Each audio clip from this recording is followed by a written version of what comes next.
En todo pecado hay una culpa que hace caer sobre el pecador dos penas.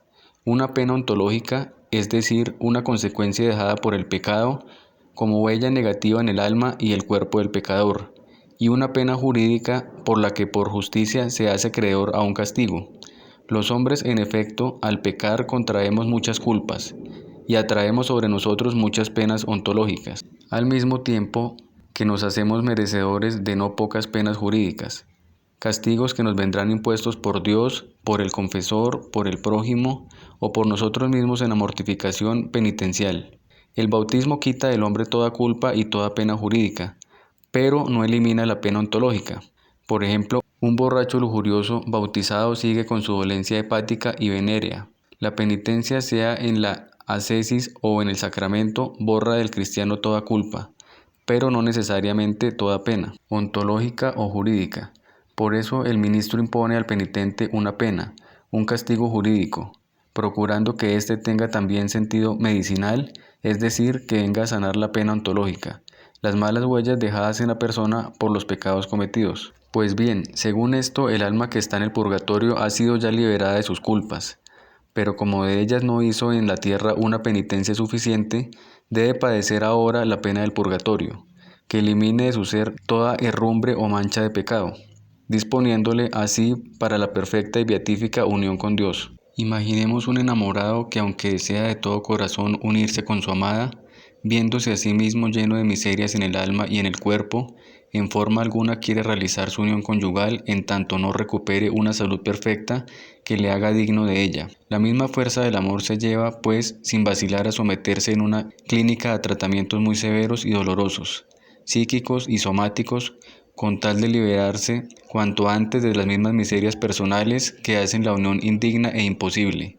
Pues bien, después de la muerte, el alma enamorada de Dios, que todavía ve en sí muchas miserias no purificadas, siente la necesidad del purificatorio, y a él se somete, agradecida de la misericordia divina, para disponerse cuanto antes a la perfecta unión con el Señor. El fundamento de todas las penas es el pecado, sea el original o los actuales. Dios ha creado el alma pura, simple, limpia de toda mancha de pecado, con un cierto instinto que le lleva a buscar en él la felicidad. Pero el pecado original le aleja de esa inclinación, y más aún cuando se le añaden los pecados actuales. Y cuanto más se desvía así de Dios, se va haciendo más maligna y menos se le comunica Dios. Lo que hace que el pecado sea pecado es la culpa. Esta consistencia precisamente en la libre opción por el mal tomada contra Dios y contra el hombre. Así en el pecado se pueden distinguir un aspecto interior y otro aspecto social, y a esta distinción responden en latín los términos culpa y debitum, respectivamente. El elemento interior se presta al análisis psicológico y distinguirá entre falsos sentimientos de culpabilidad y una conciencia real de culpa. En la medida en que la conciencia toma sus normas del medio ambiente sin asimilárselas ella misma, pueden producirse múltiples falsos sentimientos o complejos de culpabilidad. En las civilizaciones primitivas y también en nuestra sociedad por razón de una educación legalista, puritana y excesivamente autoritaria. El elemento social se encarna en la culpa jurídica, es decir, en la sujeción a un castigo y a la obligación de dar reparación. Esta culpa jurídica en la jurisprudencia de la sociedad y de la Iglesia solo se imputa, por lo menos en el caso ideal, cuando existen indicios de culpa interior. Más difícil que la permanencia y desaparición de la culpa resulta el origen de la misma ante nuestra mirada. En efecto, nuestra conciencia no antecede a nuestra voluntad, sino que es puesta en marcha por ésta, de modo que en todo tiempo nos hallamos en un determinado ejercicio de nuestra libertad. Así es imposible preguntar dónde comienzan en nosotros mismos nuestras decisiones morales. Además, el bien y el mal están con frecuencia entremezclados en nuestras decisiones, de modo que es casi tan difícil jalonar una fase de la primera inocencia en los particulares como en la humanidad. Si reflexionamos sobre las limitaciones que en esta vida hay y subsisten en el ser de hombre, o mejor dicho, que el incesante hacerse hombre, tanto más reconoceremos cuán difícil es trazar la línea divisoria entre finitud y culpabilidad. Usando la expresión de Paul Ricoeur, el hombre experimenta también a cada momento la incitación a la culpa, su sujeción a los poderes juntamente con su propia responsabilidad, o en conceptos de Paul Tillich, la síntesis de destino y libertad. Tampoco esto es un impedimento para nuestra confesión de la culpa para con Dios y para con Cristo. pues más importante que la revelación de una conciencia que nunca podremos escrutar plenamente, es confiarse a todos los niveles del propio ser y con todas las penurias de la propia existencia a aquel en quien sobreabunda la redención. El pecado produce en orden a Dios ofensa, es decir, la mancha o pérdida de la gracia, y en orden al hombre desorden, es decir, la culpa, la pena y las reliquias del pecado.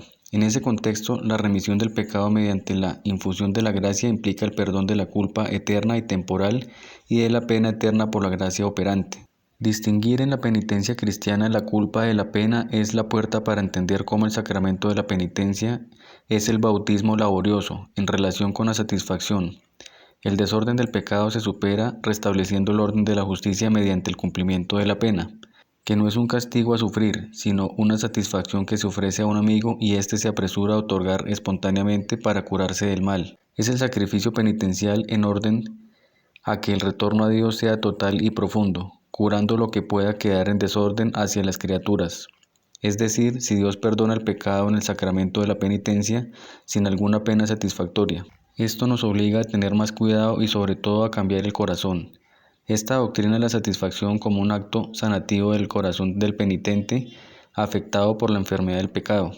No obstante tener una base terminológica, bautismo laborioso, ritual, plegarias sacramentales antes o después de la absolución. Teológica, la doctrina de Santo Tomás y magisterial Trento no ha sido desarrollado suficientemente en la Iglesia latina. La remisión del pecado se hace mediante la gracia operante de Dios y la gracia cooperante del hombre en el momento de la absolución, por la unión con Dios, que quiere decir restablecer la comunión con Él en esta vida y en la vida perdurable.